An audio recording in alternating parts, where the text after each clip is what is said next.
Hello welcome back my YouTube channel. അപ്പോൾ നമ്മൾ ഇന്നത്തേന്ന് വെച്ച് കഴിഞ്ഞാൽ വിഷയം എന്ന് പറഞ്ഞു കഴിഞ്ഞാൽ 6 മാസത്തിന് ശേഷം വാവയ്ക്ക് ഞാൻ സോളിഡ് ഐറ്റംസ് സ്റ്റാർട്ട് ചെയ്തിട്ടുണ്ടായിരുന്നു. അതായത് എന്താ പറയുക, കുന്നങ്കായൻ്റെ പൊടി, കൂരവ്, ഇതൊക്കെ ഞാൻ വീട്ടിൽ തന്നെ ഉണക്കി പൊടിച്ച് അത് അവന് ഞാൻ കുറുക്ക് നന്നായിട്ട് കുറുക്കി കൊടുക്കലായിരുന്നു ഞാൻ ചെയ്തുകൊണ്ടിരുന്നത്. അപ്പോൾ കുഞ്ഞ് 6 മാസത്തിന് ശേഷം ചോറ് അങ്ങനത്തെ വെജിറ്റബിൾസ് ഒന്നും അധികം കഴിക്കില്ല. ഇതെല്ലാം ഞാൻ കൊടുത്തു നോക്കി, അവനതൊന്നും ഇഷ്ടമായിരുന്നു. അപ്പോൾ എന്തായാലും കുഞ്ഞിനിപ്പോൾ 9 മാസമായി.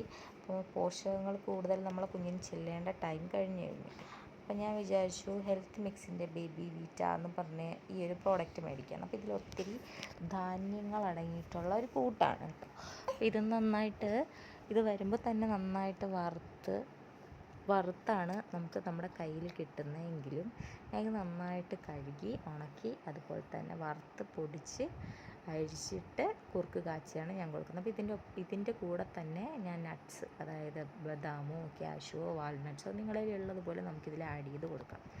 അപ്പം ഞാൻ കുഞ്ഞിന് കുന്നങ്കായൻ്റെ പൊടി കൊടുക്കുന്നതിൻ്റെ കൂടെ ഒരു ടീസ്പൂൺ ഹെൽത്ത് മിക്സും കൂടെ ആഡ് ചെയ്താണ് കൊടുക്കുന്നത്. ഞാൻ 3 നേരം അവൻ്റെ വിശപ്പനുസരിച്ച് മാറി ഞാൻ കൊടുക്കുന്നുണ്ട്. ചിലപ്പോൾ കുന്നങ്കായൻ്റെ പൊടി മാത്രമായിരിക്കും, ചിലപ്പോൾ ഇതും കൂടെ ഞാൻ ആഡ് ചെയ്ത് കൊടുക്കും.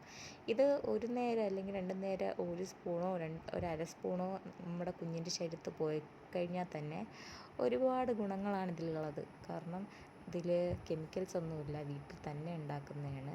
കുട്ടിക്ക് നല്ല മധുരമായിട്ട് കഴിക്കാൻ വേണ്ടി നമുക്ക് പനങ്കൽക്കണ്ടോ ശർക്കരയോ ആഡ് ചെയ്യാം.